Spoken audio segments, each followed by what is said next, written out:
All right, guys, let's go. We got to hustle. Got a fight to catch.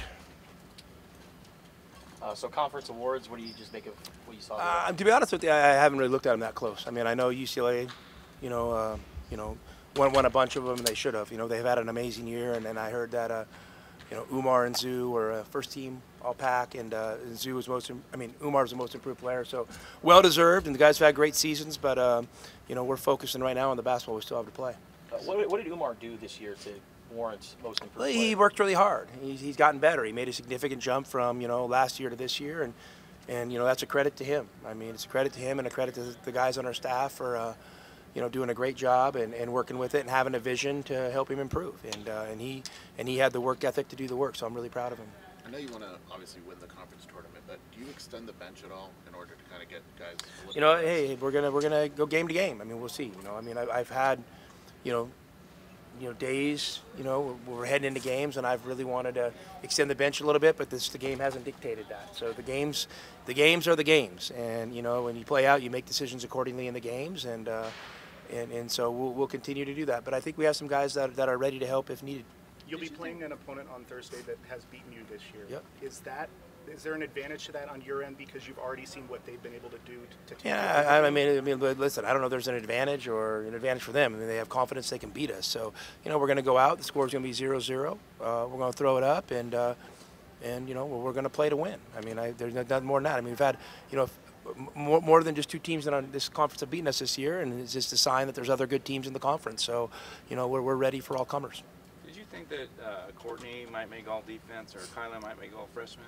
Yeah, I mean, I haven't even looked at the names on that. Again, I'm not a guy that's ever gotten caught up in individual awards. I mean, I wouldn't trade either of those two guys for any of the other guys. So they're my guys, and I'm just going to leave it at that. I don't honestly have an opinion, and I don't know who made the all defense team, and I'm sure they were deserving, or who was all freshmen. I don't know that stuff. I was just wondering too about Kerr too. You said you think he's one of the best point guards. Yeah, I mean, Kerr's a winner. I mean, I think what he's done in this conference for the course of 2 years, he's a winner. Maybe some other guys have better numbers, but that doesn't necessarily mean they're more valuable to their team. And he's a winner, and he's my guy, and I love the way he's played. This year, I think he's been pretty consistent for the most part, and I'm expecting him to have a strong finish. Do you feel like,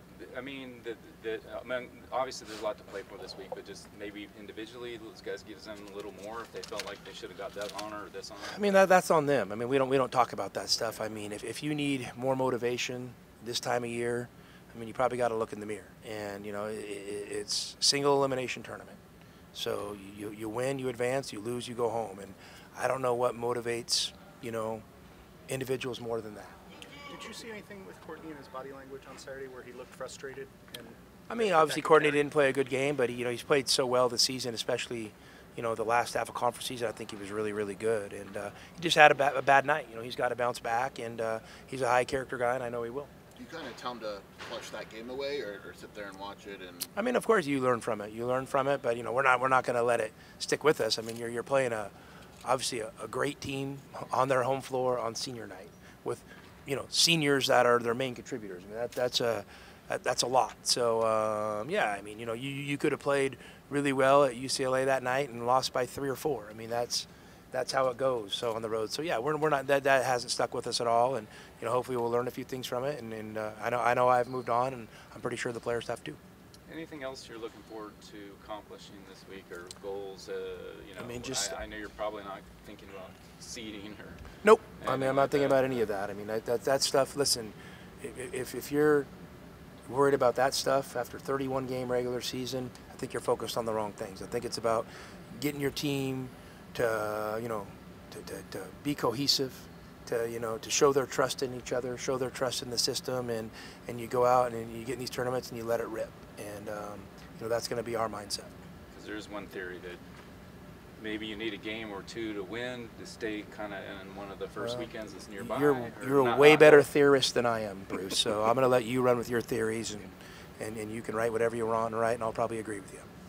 2 more questions. When you look back on the losses against Stanford and Utah, what jumps out to you? We just didn't play well overall, and I think our opponents probably had something to do with it, and we got to make a few adjustments here and there.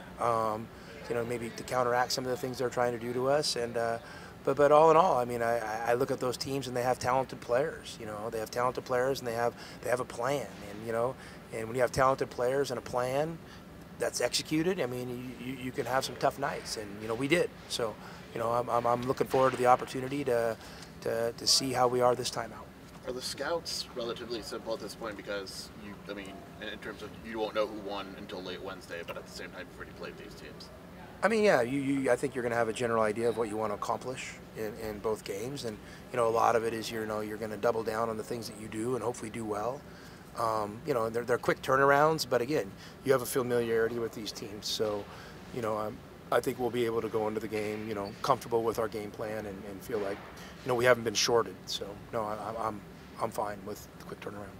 Nice to see NAU pulling out for a change. That was awesome. Yeah, I mean, it was good. They got a big one tonight, and they're playing really well, and they're playing a team they beat by 1 and lost 2 by 1. So, this is going to be a big one, and I know they're feeling good and they're excited about it. It seemed like they might lead the country on buzzer beaters. Maybe, yeah, maybe, exactly. All right, guys. Thank you. Thank you, guys. What do you think? What do you guys think about the week ahead? And what are you guys looking to do?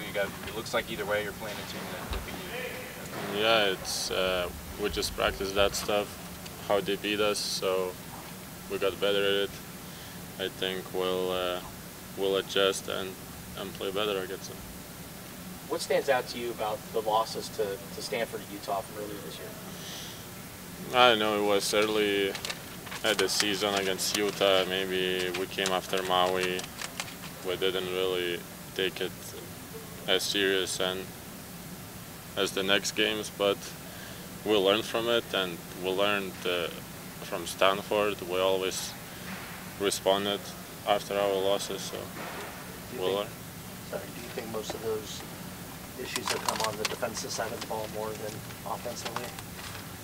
Yeah, I think our defense is pretty good, but we need to finish possessions. Like, we're getting a lot of threes in the end of the shot clock, so we need to just stay focused in the end of possession. Any kind of overall goals you want to accomplish this weekend as a team, in the Pac-12 tournament, as far as shoring things up or anything, heading into the NCAA? Not really. I think our game is pretty good. I mean, we'll know what mistakes we're making after the tournament, but I know the goal now is to win the game. We're gonna watch the game on tomorrow, I think. They play tomorrow. Yes. Well, does it feel different this year? I mean, last year you guys won the regular season pretty well. You're going in the favorite. You won it. This year, of course, you're tight. You guys tied for second. I mean, kind of an underdog a little bit, maybe. I don't know. Does that feel different? In the tournament? Yeah, this week. Yeah. I don't know. We've been underdogs last year too. No one expected us to win. So I don't know. We're gonna keep playing the way we're playing. This past weekend, do you feel that maybe it was the good way to get yourself into the postseason yourself individually with the way you played? Yeah, I think I always been consistent, and it's not me. Those 3 games, I had a stretch where I didn't have points or rebounds, and you guys think, oh, Zoo has a bad game, But again, to other teams, credit, they scout me too. They know I'm aggressive defensively, so they got me in foul trouble. And it's not me personally or mentally. I always been consistent in games, and yeah. Did you? I wondered though. You say not mentally, because I wondered if you felt like at some point, not only are they scouting you, but there's just a lot of pressure on you, because as the season went on, you're playing so well. People are thinking, they're talking about you more and more, and this and that, and was that hard to deal with at all? For me personally, there's no pressure at all. Okay. What about, you said that you didn't make much of who won Player of the Year. What do you think about Jaquez winning it over you, the way it turned out? No, I think you deserve it. If coaches think that way, I think you deserve it. Your thoughts on Omar winning Most Improved Player? Well deserved. I'm proud of him. What have you seen in his development from last year to this year? I think obviously CeeLo left, so he got more time, and he proved that he can start during the summer. He got better already then, so yeah, and in the summer I saw that we can be a good duo, a starting duo, and I know he's just more aggressive. Maybe he has more things offensively in his package, you know. One more question. Do you, I'm gonna ask you. Now I'm totally blanking on it. Go ahead. What was your mindset defensively last weekend? And what was the kind of Tommy Lloyd's message to you? Because it seemed like 2 weeks ago you kind of struggled defensively. I don't know, just be more focused. Sometimes I'm not focused defensively, you know. Like I'm tired, I'm running every time the full court.